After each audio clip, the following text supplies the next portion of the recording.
कांग्रेस जो है वो हर तरीके से हर मुद्दे को जो लोगों के विकास के लिए, गरीबों के भलाई के लिए, उसको जो है भ्रमित करने की कोशिश करती है। और ये पहला समय अवसर नहीं है, ये इन्होंने पहले भी करा है। जैसे इन्होंने शुरुआत करी थी संविधान बचाओ, संविधान खतरे में है, तो आपने देखा किस तरह से संविधान की प्रीतियां ले लेके सारी जगह घूमे, पार्लियामेंट का पूरा डिसरप्शन करा, वहाँ पे काम नहीं होने दिया। और इतना ज़बरदस्त नुकसान जो है, जो पार्लियामेंट जब बैठता है तो वो जनता के हित की जो है कानून बनते हैं और चर्चाएं होती हैं, तो वो जब चर्चा होती है जब भाग जाते हैं। और सबके सामने जो है चुनाव के बाद सामने आ ही गया कि ये जो है पूरी की पूरी तरह से भ्रमित करने की कोशिश करी गई थी ताकि ये वोट बैंक को भटका सकें। इसी तरह से इन्होंने फिर दूसरी बात जो है वोट चोरी की शुरू करी। अब वोट चोरी भी जो है उसके अंदर भी पूरी तरह से सारों को सबको समझ आ गई कि भाई इलेक्शन से पहले इलेक्टोरल रोल्स का जो है रिवीजन होता है, जो बोगस वोट हैं वो तो कटेंगी, जो नई वोट हैं वो बनेंगी। तो ये तो हमेशा से होता आया है और सारी जगह जो है इन्होंने घूमे फिरे, इनके जो खुद के सहयोगी दल हैं उन्होंने इनका इस बात पे साथ नहीं दिया और सारा स्पष्ट हो गया कि किस तरह से जो है ये भ्रमित करा जा रहा था। तो वो मुद्दा भी जो है इनका ख़त्म हो गया। अब जो है ये मुद्दा ढूंढते फिर रहे हैं, क्योंकि ये जो है नीचे धरातल के ऊपर तो कोई रहे नहीं। ये जो है मनरेगा का ये जो ये बिल जो लाया गया है, जिसको अब ये इसके नाम से है बीबी जी राम जी जो है बिल के नाम से है। ये इसमें कुछ वो नहीं है ऐसी बात, बल्कि ये तो मनरेगा का जो कानून जब लेकर आए थे बहुत साल पहले, पुराना बिल था। और उसके अंदर सालों दर साल ये देखते आए हैं कि बहुत सारी इतने सारे लूप होल थे, अनियमितताएं उसके अंदर इतनी थी कि गरीबों के हित के लिए जो बात कही गई थी कि जो जिसके पास बिल्कुल रोज़गार नहीं है उसको 100 दिन का रोज़गार मिलेगा। सो उसके अंदर जो है आप इतना ज़्यादा घपला शुरू हो गया था उसके अंदर कि उनके जो रोल्स थे जिसके ऊपर उनका नाम लिखा जाता था वो सारे फर्जी जो है आधे फर्जी बनने शुरू हो गए। अखबारों के अंदर हमने पढ़ा, सारे आंकड़े दिखाए गए कि किस तरह से जो है इसका जो पैसा है वो पूरा नहीं लगाया गया और किस तरह से इसके अंदर जो है कोई भी वैल्यू एडिशन किसी तरह से जो है इतना पैसा जो केंद्र दे रहा था वो नहीं हो पाया। तो नेचुरली देखो, जैसे समय बीतता है जो कानून जो सही नहीं होते या जिनके अंदर थोड़ा बहुत जो लूप होल्स होते हैं उनको कोर्स करेक्शन करना बहुत ज़रूरी होता है।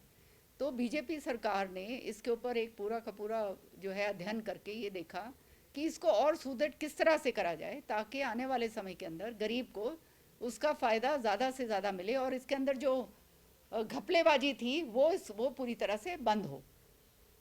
तो एक तो 100 दिन का रोज़गार जो है उसको 100 दिन से बढ़ाकर 125 दिन करा गया, ये बहुत बड़ी बात है। साथ के साथ जो है अब जो है आने वाले समय के अंदर जो वैल्यू एडिशन के काम होंगे, पहले क्या होता था, मसलन तौर पे एक सड़क बन गई, ए टू बी सड़क बना दी, ए पॉइंट से बी पॉइंट से, फिर बी पॉइंट से ए पॉइंट फिर दोबारा बना दी, फिर तीसरी बार बना दी। तो इस तरह से जो है पूरा का पूरा ये पैसा जो है वो ख़राब होता जा रहा था। अब अगर कोई भी जैसे प्राथमिकताएं जो हैं, सरपंच जो हैं वो बताएंगे कि हमारी अगर प्राथमिकता एजुकेशन की है तो एजुकेशन के जो है उसके ऊपर जो है वो मनरेगा के ज़रिए काम होगा तो गरीबों को काम उसका फ़ायदा मिलेगा।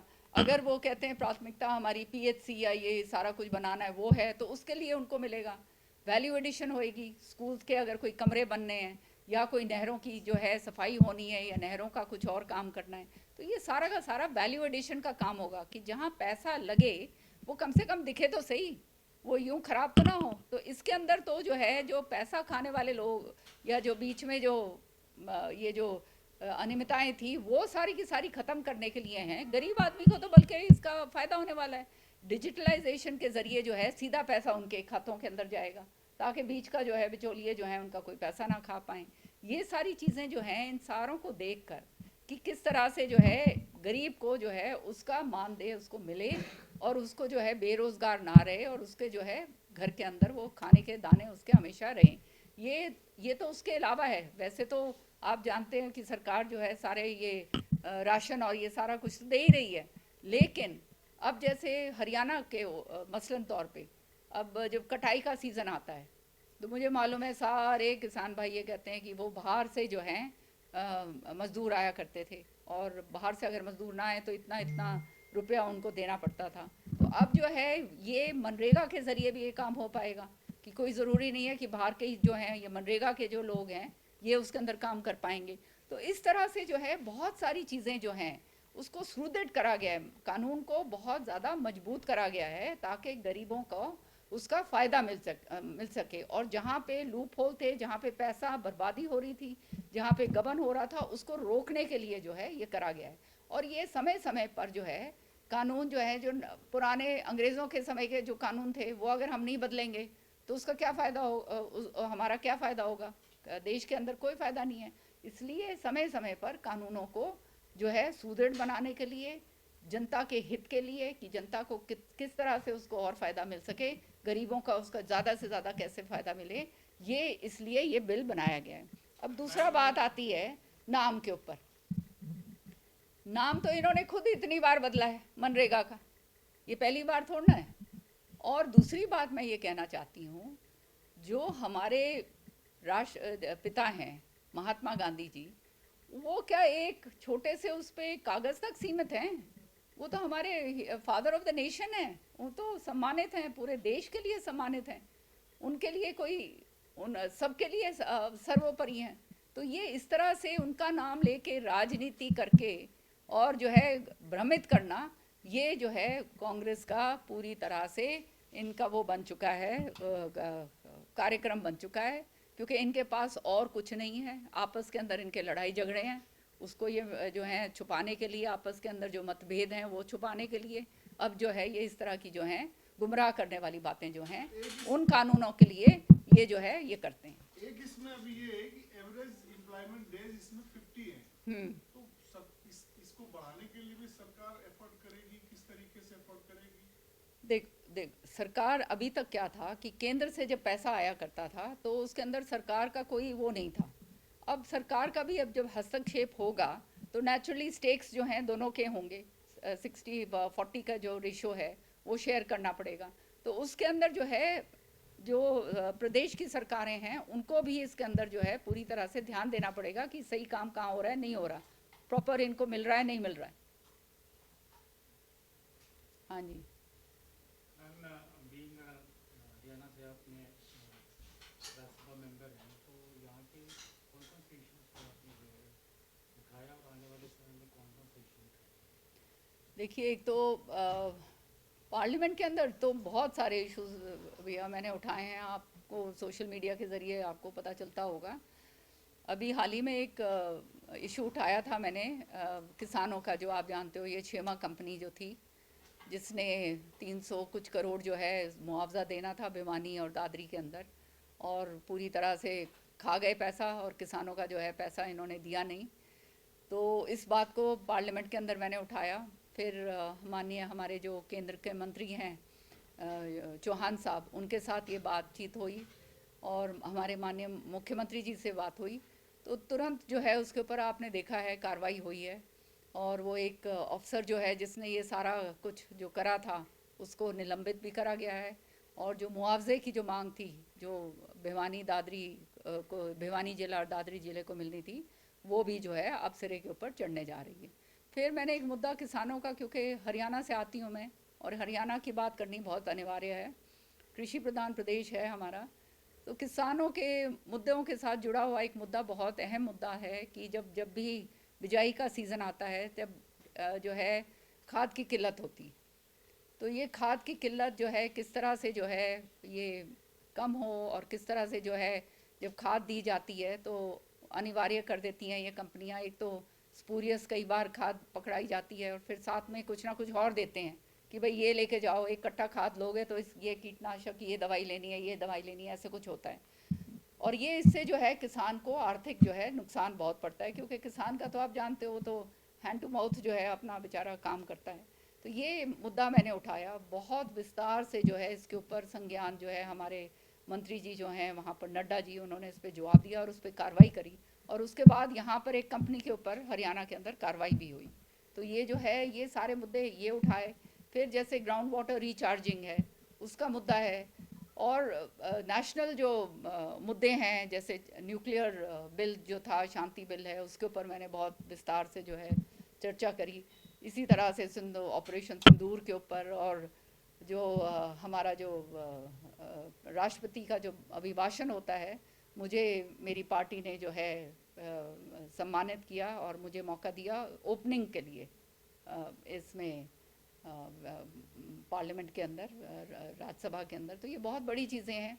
इसी तरह से जो है जैसे जेनरिक मेडिसिन्स हैं, उसके ऊपर भी मैंने बोला है। तो बहुत सारे नेशनल इश्यूज़ के ऊपर भी मैंने जो है बहुत सारी बातें करी हैं। पर हरियाणा के साथ जो जुड़ी हुई बातें हैं, जैसे हमारा ग्राउंड वाटर रिचार्ज है, ये सारा कुछ है, किस तरह से वाटर कंजर्वेशन और ये सब कुछ, और किस तरह से हमारे को केंद्र से पैसा और हम लेकर आ सकें नाबार्ड के ज़रिए, ताकि हम यह काम हरियाणा के अंदर कर सकें। ये सारी इश्यूज़ जो हैं मैंने उठाए। महाराष्ट्र में जो रिजल्ट आ रहे हैं उसमें बीजेपी काफी बढ़त के साथ है, और हरियाणा में भी तैयारी हो रही है 3 नगर निगम चुनावों के में। महाराष्ट्र में निगम चुनाव में बीजेपी को काफी सबको मालूम चल गया है कि अगर विकास की, वो कहते हैं ना, विकास को आगे बढ़ाना है, तो बीजेपी एक ऐसी पार्टी है जो इसके ऊपर बहुत सोच विचार करके जो है काम करती है। बहुत सारे रोड़े अटकाए जाते हैं, सारा कुछ होता है, पर उसके बावजूद फिर भी यही विचार रहता है, क्योंकि हमारे माननीय प्रधानमंत्री जी का ये सोच है, और सोच ही नहीं, ये आगे बढ़ा रहे हैं कि विकसित भारत 2044 तक जो है किस तरह से आगे बढ़े। तो वो जब तक विकास की जो छड़ी नहीं लगेगी और सही तरीके से नहीं लगेगी और सही जगह नहीं लगेगी, तो उसका जो है फ़ायदा नहीं होता। तो जहाँ जहाँ सरकारें केंद्र में हैं और जो अपने प्रदेशों के अंदर हैं, वहाँ पर फिर समन्वय और भी अच्छी तरह से बनता है।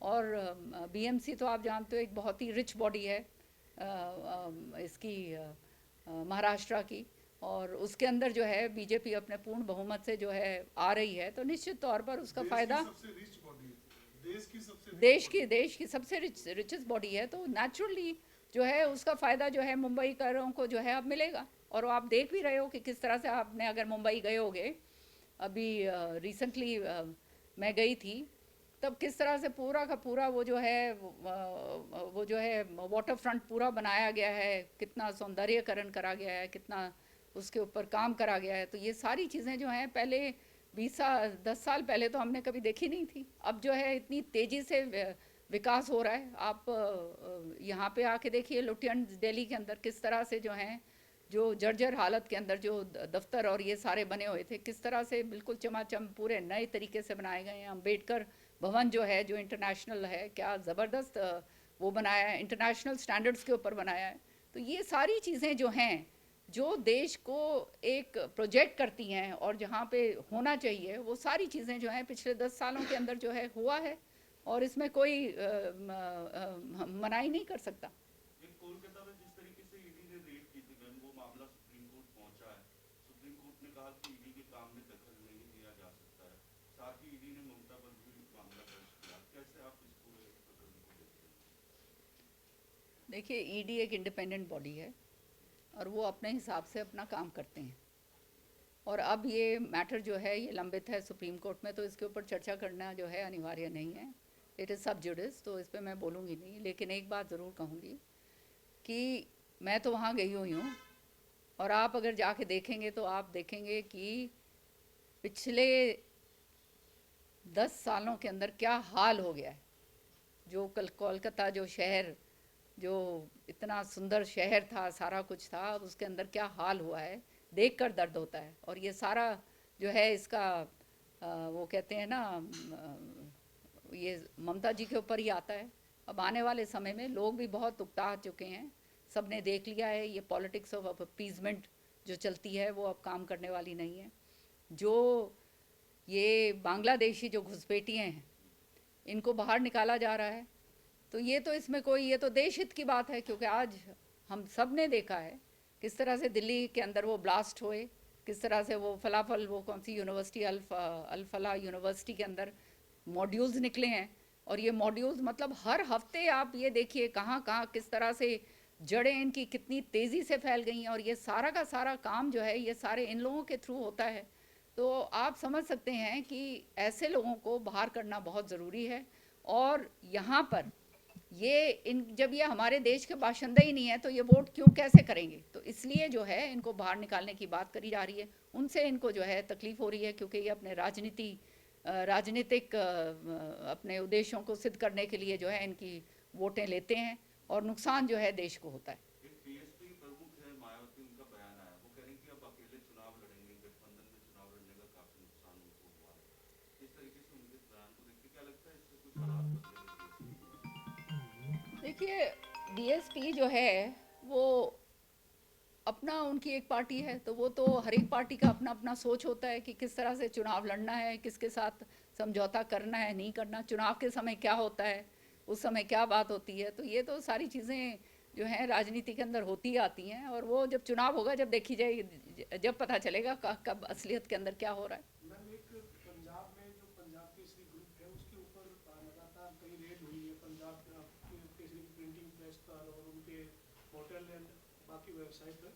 तो पंजाब केसरी ग्रुप जो ये कह रहा है कि बदले की भावना से लोगों की आवाज़ दबाना चाहती है पंजाब सरकार। इस मामले में पंजाब सरकार का ये तर्क है कि नियमों को ताक पर रखकर कुछ काम गलत तरीके से किया जा रहा है, इसलिए ये कार्रवाई हुई है। आप कैसे देखते हैं जो ये पंजाब केसरी ग्रुप कार्रवाई करते हैं? देखिए, मैं इसको पूरी तरह से कंडेम करती हूँ, क्योंकि प्रेस के ऊपर किसी भी तरह से इस तरह का अंकुश लगाना, इसका मतलब फ्रीडम ऑफ स्पीच के ऊपर जो है आप जो है दबाव डाल रहे हैं, और वो हमारी डेमोक्रेसी के लिए बहुत एक खतरनाक ट्रेंड है, और वो नहीं होना चाहिए। और जहाँ तक पंजाब केसरी की बात है, इस पंजाब केसरी ने तो हमेशा से, इन्होंने तो खून दिया है देश के लिए। जो इनके जो वो थे प्रिंसिपल थे, उनको तो जो है गोली से मारा गया था, और तब से लेकर अब तक जो है ये, अब पंजाब में ही नहीं, हरियाणा है, दिल्ली है, पूरा का पूरा जो है बहुत बढ़िया तरीके से सारी खबरों को और बहुत निष्पक्ष तरीके से जो है खबरों को प्रकाशित करते हैं। और उनकी आवाज़ को अगर जो है दबाया जाएगा इस तरह से, तो निश्चित तौर पे जो है ये बहुत गलत बात है, और हम इसको स्ट्रांगली कंडेम करते हैं। और आने वाले समय में इसका खामियाजा जो है आम आदमी पार्टी को मिलेगा, ये इसमें कोई दूसरी बात नहीं है। क्योंकि आप जो है प्रेस को जबरन आप जो है नहीं दबा सकते। कितनी देर आप दबाएंगे? लोगों के मुंह के अंदर, जो लोगों के मन में और जो बात है वो मुंह पे तो आएगी, और वो अखबार जो है उजागर करेगा, और उसको आप अखबार को आप अगर प्रताड़ित करने की कोशिश करेंगे या दबाव डालने की कोशिश करेंगे या उनके ऊपर किसी तरह से वो करेंगे, तो निश्चित तौर पे उसका खामियाजा खुद ही जो है इनको भुगतना पड़ेगा। हरियाणा के मुख्यमंत्री लगातार पंजाब में कार्यक्रम कर रहे हैं, मैम ऐसा लगता है कि बीजेपी ने जिम्मेदारी ली है कमल खिलाने की पंजाब में। आज कई नेता ज्वाइन भी करवाए गए हैं। आज मुख्यमंत्री और सुनील जाखड़ की मौजूदगी में चंडीगढ़ में कई नेताओं ने भाजपा का दामन थामा है। जी, तो आपको लगता है मैम पंजाब में भी हालात बदलेंगे? निश्चित तौर पे बदलेंगे। पंजाब जो है उग चुका है पूरी तरह से। जहाँ तक कांग्रेस का सवाल है, कांग्रेस तो आपस के धड़ों के अंदर बटे हुए हैं, बहुत बुरी तरह से जो है इनके आपस के अंदर लड़ाइयाँ हैं। मुख्यमंत्री के लिए लड़ाई है, वो जो नहीं बनेगा उसको काटेगा, जो दूसरा है वो उसको काटेगा। ये कांग्रेस के पुराने हालात हैं, और वो जो हैं प्ले आउट करेंगे, और वो स्पष्ट नज़र आ रहे हैं। जहाँ तक बीजेपी का सवाल है, हमारे माननीय मुख्यमंत्री जी, अभी मैं मिल के ही आ रही हूँ उनसे, जो है बहुत ज़बरदस्त तरीके से जो है प्रचार प्रसार के अंदर लगे हुए हैं। और मुझे पंजाब से जो है बहुत सारे लोगों का जो फीडबैक आया है वो ये है कि उसका बहुत फ़ायदा जो है हमारे जो है पंजाब के अंदर हो रहा है हमारे मुख्यमंत्री जी के जाने से। और निश्चित तौर पे देखिए, भाजपा एक ऐसी पार्टी है जो पूरी तरह से ये जो है ना योजनाबद्ध जो है काम करती है। और आज मतलब ये तो है नहीं कि इलेक्शन के टाइम काम कर रहे हैं, बहुत दिनों से पहले से जो है काम चल रहा है। तो ये अब जो है जनता को समझ आ गई है कि ये जो आम आदमी पार्टी की जो सरकार बनाई थी, बहुत उन्होंने उम्मीदों के साथ बनाई थी, लेकिन जैसे दिल्ली में हाल हुआ कि 10 साल उनको जो है पूर्ण बहुमत की सरकार दी, और 10 साल में देखा कि खाली खोखले वायदे और भ्रष्टाचार के अलावा इन्होंने कुछ नहीं करा। इसी तरह से, और उनको दिल्ली से बाहर निकाल के इलेक्शन के अंदर बाहर करा। इसी तरह से पंजाब में भी आप इस बारी देखिएगा, निश्चित तौर से जो है सरकार जो है भाजपा के साथ बनेगी। Ma'am, being a senior leader, BJP lead government Haryana में 1 साल हुआ है, आप इसको किस तरह से देखते हैं? और अपोजिशन जो है लाडो लक्ष्मी योजना को लेकर के भी एक क्वेश्चन रेज कर दीजिए कि 1 लाख की जो है इन्होंने एनुअल इनकम रखा है, जबकि बोला गया था इलेक्शन के समय में कि जो है सभी योजनाओं को लेकर, इसको किस तरह से देखते हैं? देखिए, जहाँ तक लाडो लक्ष्मी का सवाल है, जो हमारे संकल्प पत्र के अंदर जो है जो बातें कही गई हैं वो संकल्प पत्र की बातें पूरी होंगी। अब ये जो योजनाएं होती हैं इनके अंदर समय लगता है, क्योंकि फाइनेंस का मामला है, कहाँ से रेवेन्यू आ रहा है, किस तरह से वो रेवेन्यू को डाइवर्ट करना है, क्या नहीं करना है, बजट सेशन आएगा सारा का सारा। सो ये सारी चीज़ें उसके अंदर ली जाती हैं। तो आहिस्ता आहिस्ता आहिस्ता करके जो है ये सारी योजनाएं जो हैं समन्वय तौर से पूरी तरह से लागू होंगी, और ये हमेशा से होता आ रहा है। और मैं समझती हूँ कि जिस तरह से जो है कार्रवाई करी जा रही है, अब हमारे मुख्यमंत्री जी जो हैं सबके साथ बैठकें कर रहे हैं, सारे हर वर्ग के साथ बैठकें कर रहे हैं। अभी भी जो है एससी उसके समुदाय के लोग जो हैं उनके घर पे आए हुए थे उस पे कबीर कुटी के ऊपर, और वहाँ पर जो है पूरी तरह से जो है डिस्कस हो रहा था कि किस तरह से कैसे काम करा जाए, आगे क्या लाया जाए, कहाँ पे कैसे फ़ायदा होगा। एमएसएमईज़ हैं उनके साथ अलग बैठकें हो रही हैं, जो उद्योगपति हैं उनसे अलग हो रही हैं, जो दूसरे स्टेक होल्डर्स हैं उनसे अलग हो रही हैं। तो ये सारी चीज़ें जो हैं ये बजट के लिए किस तरह से जो है स्टेट के बजट के अंदर ज़्यादा से ज़्यादा फ़ायदा कहाँ पे हम पहुँचा सकते हैं, उस तरह का जो है काम का कार्रवाई जो है हमेशा से भाजपा ने करी है और आगे होगी।